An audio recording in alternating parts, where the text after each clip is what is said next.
मसीह की।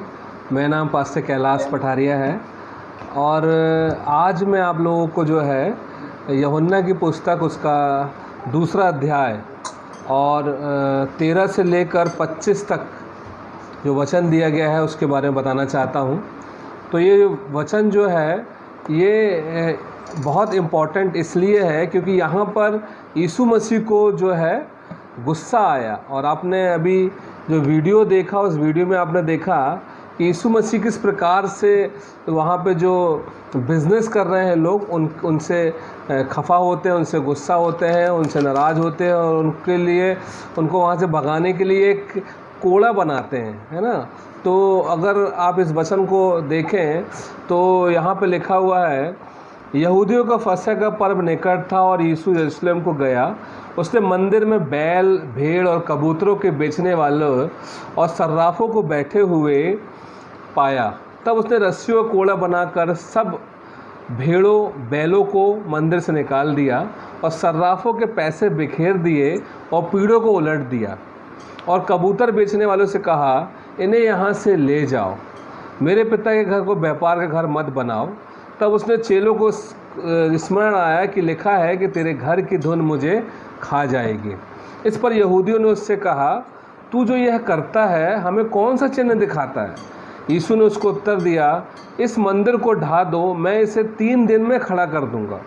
यहूदियों ने कहा, इस मंदिर के बनाने में 46 वर्ष लगे हैं और क्या तू इसे 3 दिन में खड़ा कर देगा?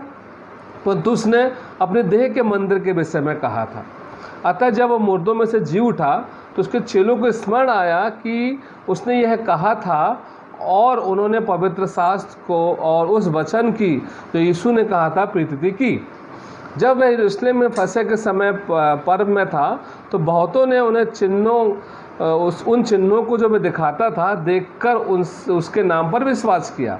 परंतु यीशु ने अपने आप को उनके भरोसे पर नहीं छोड़ा क्योंकि वह सब को जानता था और उसे आवश्यकता ना थी कि मनुष्य के विषय में कोई गवाही दे, क्योंकि वह आप ही जानता था कि मनुष्य के मन में क्या है। ठीक है, तो यहाँ पे अगर आप 13वां वचन देखेंगे तो लिखा है यहूदियों का फसह का पर्व निकट था। तो यहूदियों के लिए जो है ना फसह का पर्व बहुत इम्पॉर्टेंट है। मैं आपको बताना चाहता हूँ कि फसह का पर्व होता क्या है। शायद आपको याद होगा और आपने पढ़ा होगा कि निर्गमन की पुस्तक में जिस समय मूसा इज़राइलियों को मिस्र देश से बाहर निकाल कर लेकर आता है, उस समय परमेश्वर उनको कहता है कि तुम लोगों को जो है इस दिन को फसह के रूप में मानना चाहिए और यह दिन तुम्हारे छुटकारे का दिन होगा। तो फसह का पर्व का दिन का मतलब होता है छुटकारे का दिन। और इस दिन इज़राइल में यरूशलेम में जो थे हर समय, मतलब जिस समय फसह का पर्व होता है पूरे संसार के यहूदी लोग वहाँ इकट्ठे होते हैं। 500, 1000, 2000, कई हजार लोग जो है वहाँ पर उपस्थित होते हैं। किस लिए? वहाँ पर भेंट चढ़ाने के लिए, वहाँ पर बलिदान करने के लिए। बैल का बलिदान और भेड़ों का बलिदान और कबूतरों का बलिदान, जिसकी जो हैसियत होती है उस प्रकार से वो बलिदान वहाँ करता था।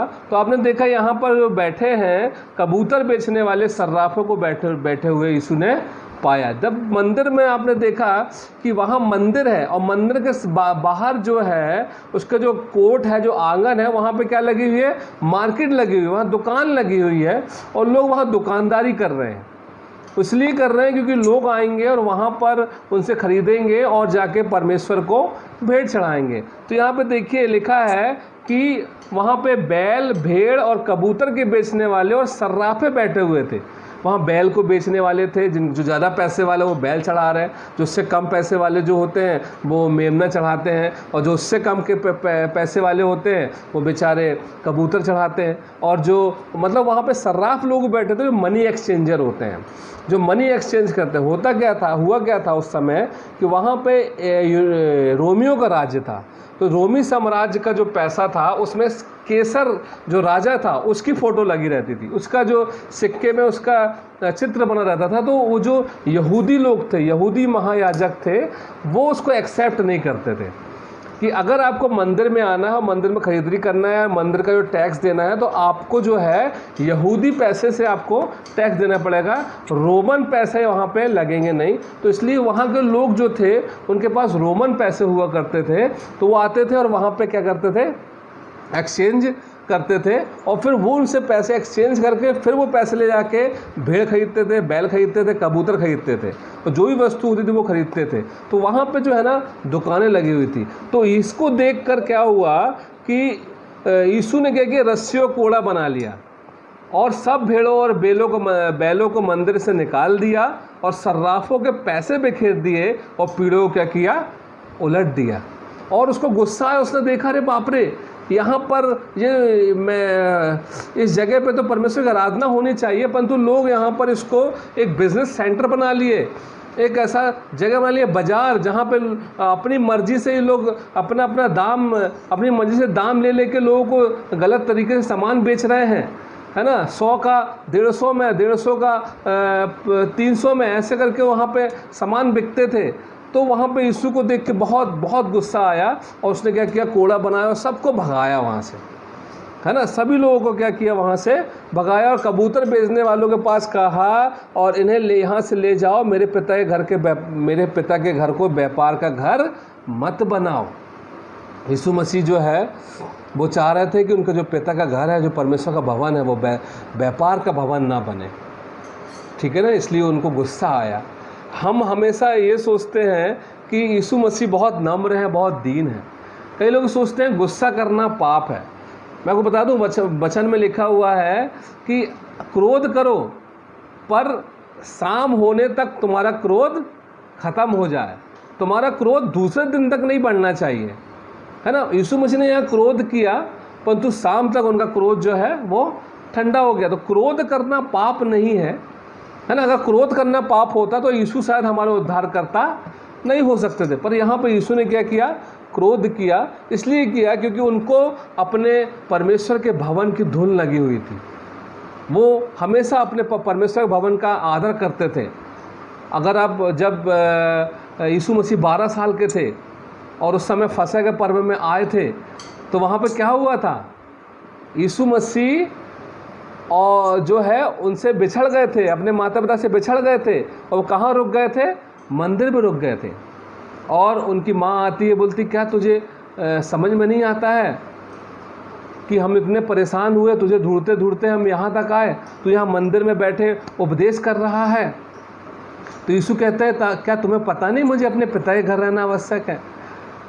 तो शुरू से लेकर जो यीशु मसीह थे, उनका जो पूरा जो धुन थी वो उनके मंदिर में परमेश्वर के भवन की ओर लगी रहती थी। तो इसलिए यहाँ लिखा है कि तेरे घर की धुन मुझे खा जाएगी। यहाँ पे यीशु मसीह गुस्सा होने का और कारण एक और था, वो ये था कि लोग जो है वो नियम व्यवस्था के अनुसार जो है काम करने की कोशिश कर रहे थे, जबकि प्रभु यीशु मसीह यहाँ पर अपने आप को प्रकट करना चाह रहे थे लाखों लोगों के सामने, और उस चीज़ को जो है वहाँ जो बिजनेस चल रहा था उसको बंद करने के द्वारा ये प्रकट करने की कोशिश कर रहे थे लाखों लोगों के सामने कि मैं तुम्हारा उद्धार करता हूँ, मेरी ओर नज़र करो। इस बैल बकरी और इस भेड़ और एक कबूतर और इस होम बलि मेल बलि चढ़ाने के उसमें धुन में मत रहो, परंतु मैं तुम्हारा उद्धार करता हूँ, मेरे तरफ देखो, मुझे परमेश्वर ने भेजा है। तो प्रभु यीशु मसीह लोगों का अटेंशन अपनी तरफ करने की कोशिश कर रहे थे कि मेरे को देखो, क्योंकि प्रभु को मालूम था कि अगर मैं इस संसार में आया हूँ, इज़राइल में आया हूँ, तो लोगों को मुझे जानना ज़रूरी है कि उद्धारकर्ता आया है। अगर यीशु को नहीं जानेंगे उद्धारकर्ता करके तो वो कैसे विश्वास करेंगे। तो अपने आप को प्रकट करने के लिए यीशु मसीह ने क्या किया, यहाँ पर ये गुस्सा दिखाया और वहाँ के जो बिज़नेस थे, जो बाज़ार था, उसको क्या कर दिया, बंद कर दिया और मंदिर को साफ़ कर दिया। अब जिसको उस मंदिर से जो बिज़नेस था उससे जिसको फ़ायदा हो रहा था, अब वो लोग यीशु मसीह के पास आए और उससे पूछा, तू जो ये करता है तो हमें कौन सा चिन्ह दिखाता है, तूने तो यहाँ का पूरा बिज़नेस मिटा दिया, अब बता तू कौन है, कैसे तुम जान ले कि तू ही कुछ है, तू ही उद्धार करता है, तू चिन्ह तो बता। तो यीशु ने उत्तर दिया कि चिन्ह के बारे में आपको बताना चाहूँगा। चिन्ह के बारे में ये है कि निकाल लीजिए मेरे साथ यूहन्ना उसका दूसरा अध्याय, मत्ती उसका 12 अध्याय 38 से 40। अगर आप देखें इसमें मत्ती उसका 12 अध्याय 38 से 40 में, ठीक है ना, मत्ती उसका 12 अध्याय 38 से 40 आप निकाल लीजिए।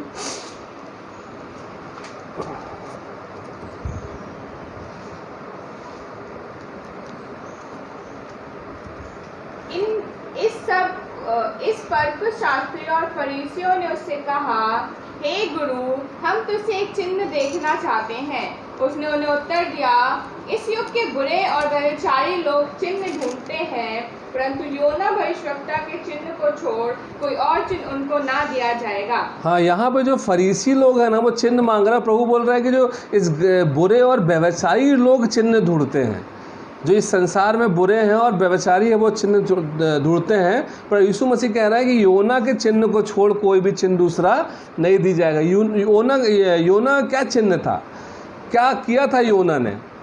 योना ने अपने आप को जो है नाव के लोगों को बचाने के लिए अपने आप को जो है समुद्र में मरने के लिए फेंकवा दिया था। योना ने क्या किया था? उनसे बोला, तुम लोग बच जाओगे अगर तुम उठा के मुझे समुद्र में फेंक दो। और तूफ़ान आया था और तूफ़ान में सारे लोग मरने वाले थे। फिर चिट्ठी निकाली उन लोगों ने, बोले किसकी वजह से ये हो रहा? तो उन्होंने देखा कि योना की वजह से हो रहा। तो योना ने बोला, आप लोग एक काम करो, मुझे उठा के पानी में फेंक दो तो तुम लोग बच जाओगे। और जैसे उन्होंने उठा के योना को पानी में फेंका, तो वो सारे लोग जो है बच गए। वहाँ तूफ़ान थम गया और योना को मछली ने निगल लिया और मछली ने उसको 3 दिन तक अपने पेट में रखा और उसके बाद उसने क्या किया? उसको उगल दिया। तो वो यीशु यहाँ ये कहना चाह रहे हैं कि योना जो है जिस प्रकार से नाव के लोगों को बचाने के लिए अपने प्राण की क्षति देता है और तीसरे दिन फिर जब वो जी उठता है, वैसे ही मैं भी तुम्हारे लिए ये करने के लिए आया हूँ। अगर तुम योना के चिन्ह को पहचानते हो तो तुम मुझे भी ज़रूर पहचान लोगे। तो यहाँ पे लिखा है, यीशु ने उनसे कहा, इस मंदिर को ढा दो, मैं इसके 3 दिन में खड़ा कर दूंगा। तो यीशु मसीह बोल रहे हैं, ये मंदिर जिसके बारे में तुम बोल रहे हो इसे ढा दो, है ना, मैं 3 दिन में इसे खड़ा कर दूंगा। तो एक फरीसी बोलता है ना, यहूदियों ने कहा, इस मंदिर को बनाने में 46 वर्ष लगे हैं, क्या तू इसे 3 दिन में खड़ा कर देगा? 46 वर्ष लगे हैं और 3 दिन में खड़ा कर देगा। तो यहाँ पर है ना, यीशु मसीह अपनी देह के मंदिर के बारे में बोल रहे थे और फरीसी समझ रहे थे कि ये मंदिर बड़े मंदिर के बारे में बोल रहे हैं। मतलब उनका जो सोच थी वो ये थी, संसारिक और शारीरिक बातें और दिखने वाली बातें जो दिख रही थी।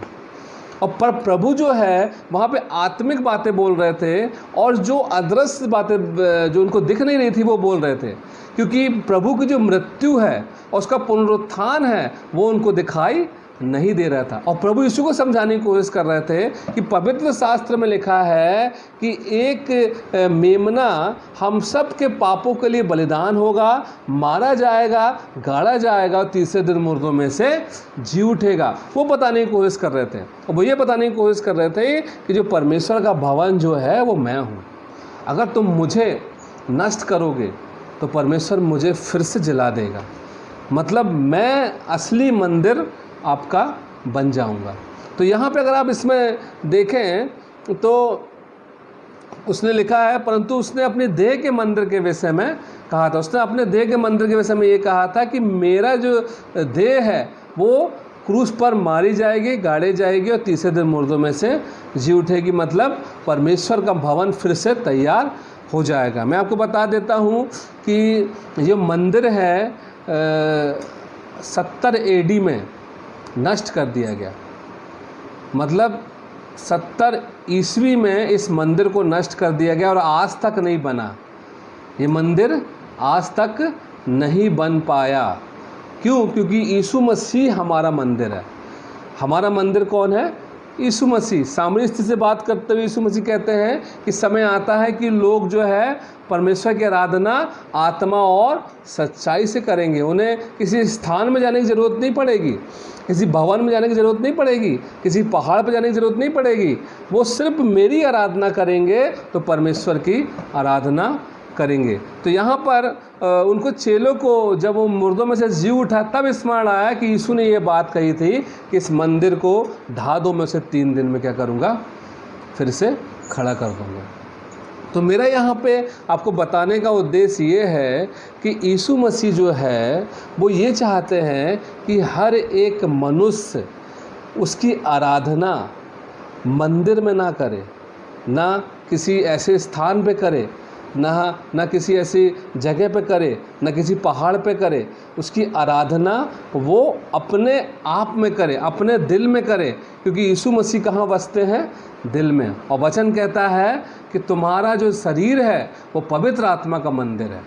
तो यहाँ पर यीशु मसीह जो है, जिस समय हमने यीशु पर विश्वास किया उसी दिन पवित्र आत्मा हमारे जीवन में उतर आया और वो हमारे हृदय में क्या करता है, वास करता है। तो यीशु मसीह कहाँ पाए जाते हैं, यीशु मसीह का मंदिर कहाँ पाया जाता है, हमारे दिल में पाया जाता है, हमारे शरीर में पाया जाता है। इसलिए हमें उसकी आराधना आत्मा और सच्चाई से करना चाहिए, ना कि मंदिर में, मस्जिद में, गुरुद्वारे में, पहाड़ पे या कोई विशेष स्थान पे उसकी आराधना करनी चाहिए। हमें आत्मा और सच्चाई से उसकी आराधना करना चाहिए, क्योंकि यीशु मसीह ही मंदिर है, यीशु विश्वास करना ही मंदिर है। तो हमें जो है यीशु विश्वास करना चाहिए और उसके जो देह रूपी मंदिर है उसको अपने जीवन में ग्रहण करना चाहिए। और क्योंकि आपको बता दूं यीशु मसीह जो है वो कलीसिया की देह है, एक्चुअली हम सब उसकी देह हैं और वो हमारा सर है। तो हमें यीशु मसीह को अपनी कलीसिया का सिर बनाना चाहिए और उसकी हमको आराधना करना चाहिए, ठीक है ना। फिर उसके बाद क्या हुआ कि 23 वचन में देखिए, यरूशलेम में फसह के समय पर्व में था तो बहुत चिन्ह दिखाता था, उसने बहुत चिन्ह दिखाया और लोगों ने विश्वास किया।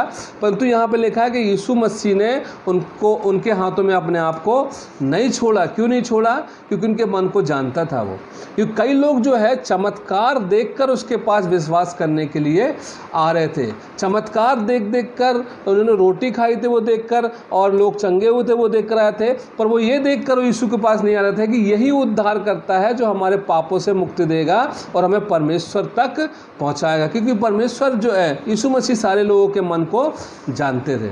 तो वैसे ही प्रभु यीशु मसीह जो है आज हमारे मनों को भी जानते हैं कि किस प्रकार से हम किस स्थिति में और किस कारण से हम यीशु पर विश्वास करते हैं, है ना। क्या हमने चमत्कार देखे हैं, क्या हमने रोटी खाई है, क्या हमने कुछ ऐसा काम देखा है तो हम इस पर विश्वास करते हैं? नहीं, हम इसलिए विश्वास करते हैं कि यीशु मसीह हमारा उद्धार करता है और वही हमारे पापों को क्षमा करता है और वही हमें परमेश्वर के रास्ते तक लेकर जाता है। मैं आपको बता दूं कि विश्वास जो आपने नहीं किया, विश्वास परमेश्वर ने आपको दिया है। इसलिए आपको जो है उसके वचनों का पालन करते हुए उसके वचन को पढ़ना है और उसकी आज्ञाओं का जो वचन में लिखी है उसको पालन करते हुए अपना जीवन व्यतीत करना है, ताकि आप उसकी जो विश्वास आपको उसने दिया है उसको क्या कर सको, सही रूप से अपने जीवन में लागू कर सको। क्योंकि विश्वास तो हमें दे दिया गया है, परंतु हम विश्वास को कहीं ऐसा ना समझे कि ये विश्वास जो हमको दिया गया है ये एक जादू की पुड़िया है कि जब हम चाहें विश्वास करें, उसको खोलें और इसमें चमत्कार निकल आए। प्रभु जो है ये नहीं चाहता है कि आप जो है इस विश्वास को इस्तेमाल करो कि इसमें क्या निकल आए, चमत्कार हो जाए। प्रभु अगर आपको विश्वास दिया है तो इसका मतलब ये नहीं कि आप विश्वास करोगे तभी आपके जीवन में होगा। आपको ये भी विश्वास करना है कि परमेश्वर आपके जीवन से क्या चाहता है। जिस समय आप इस बात पर विश्वास करेंगे परमेश्वर आपके जीवन से क्या चाहता है, वही आपके जीवन का असली विश्वास है। तो यहाँ पे इस वचन के द्वारा मैं आपको ये बताने की कोशिश कर रहा था कि यीशु मसीह जो है वो ये नहीं चाहते कि कोई भी मनुष्य परमेश्वर के भवन को क्या करे, मिसयूज़ करे, उसके कार्य को मिसयूज़ करे, उसके भवन को कोई बिजनेस का अड्डा बनाए, या प्रभु ये नहीं चाहते कोई भी व्यक्ति जो है उद्धार पाने के लिए किसी और स्थान पर ना जाए। उद्धार पाने के लिए उसको यीशु के पास आना है, आराधना करने के लिए उससे क्या करना है, यीशु के पास आना है, यीशु की आराधना करनी है। क्योंकि जो हर एक घर, हर एक दिल, हर एक मनुष्य जो है वो परमेश्वर का भवन है, जहाँ पर हम उसकी आराधना कर सकते हैं। हमें उसके आराधना करने के लिए किसी भवन की आवश्यकता नहीं। हालेलुया। सबको जय मसीह की।